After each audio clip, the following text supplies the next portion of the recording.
Praise lord. మన ప్రభు అయిన యేసుక్రీస్తు నామములో అందరికీ ఉదయకాల సమయం నా శుభాభివందనము తెలియజేసుకుంటున్నాను. ఈ దినం దేవుడు మనందరితో కూడా మాట్లాడుతూ ఉన్నారు. చూద్దాం, అది 75వ కీర్తన 1వ లేఖనాన్ని మనం చదువుకుందాం. నీవు సమీపముగా ఉన్నావని కృతజ్ఞతాస్తుతులు చెల్లించుతున్నాం. యేసు క్రీస్తు యొక్క నామం సమీపముగా ఉండగా మనము కృతజ్ఞతాస్తుతులు చెల్లించుతున్నాము అని దేవుని వాక్యం సెలవిస్తున్నారు.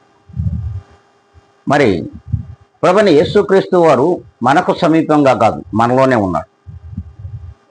మరి ఏ నాడైనా సరే మనము ఆయనకి కృతజ్ఞతాస్తుతి స్తోత్రములు చెల్లించుకునే వారిగా ఉన్నాం. అసలు ఒక్కసారి మనలను మనమే ఆత్మ పరిశీలన చేసుకుంటే ఆ ప్రభువుల వారి యొక్క నామము మనలో లిఖించబడి ఉన్నది, మన నుదుట ఒక ముద్ర వేయబడి ఉన్నది అనే దానిని మనం గ్రహించుకోగలం.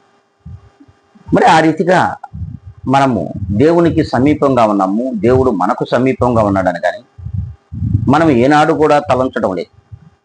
కనుక దేవుడు ఈ దినమున దేవుని యొక్క వాక్యము క్రీస్తు నామమే మనకు ఈ ఉదయకాల సమయాన్ని తెలియజేస్తున్నాడు. నేను సమీపంగా ఉన్నాను, మరి నీవు నాకు కృతజ్ఞతాస్తుతులు చెల్లించే వారిగా ఉన్నావా లేదా ఒక్కసారి పరిశీలించుకొని, మరి అట్టి కృతజ్ఞతాస్తుతి స్తోత్రములు చెల్లించుకునే వారిగా నీవు లేకపోతే ఇప్పుడే మనము తలలు ఉంచుకుందాం, కళ్ళు మూసుకుందాం.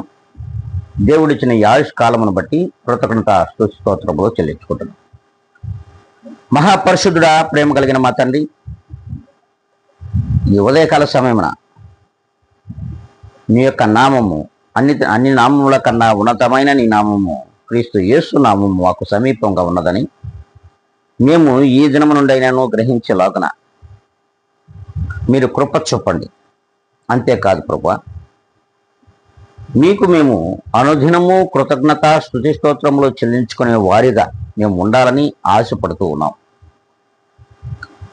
అట్టి దీన మనస్సు మాకు దయచేయమని, మీ యందు భయభక్తులు కలిగి జీవించడానికి కృప దయచేయమని బ్రతిమలాడుకుంటూ, ఇదిగోనైనా వీక్షిస్తున్నటువంటి నీ బిడ్డలందరినీ కూడా మీ చేతులకు అప్పగించుకుంటున్నా. నన్ను నేనుగా అతి మిక్కిలిగా తగ్గించుకొని మీ పాదాల దగ్గర ధూళినై క్రీస్తు యేసు నామంలో బ్రతిమలాడి గోజారి వేడుకొని ప్రార్థిస్తున్నాను మా తండ్రి. ఆమేన్.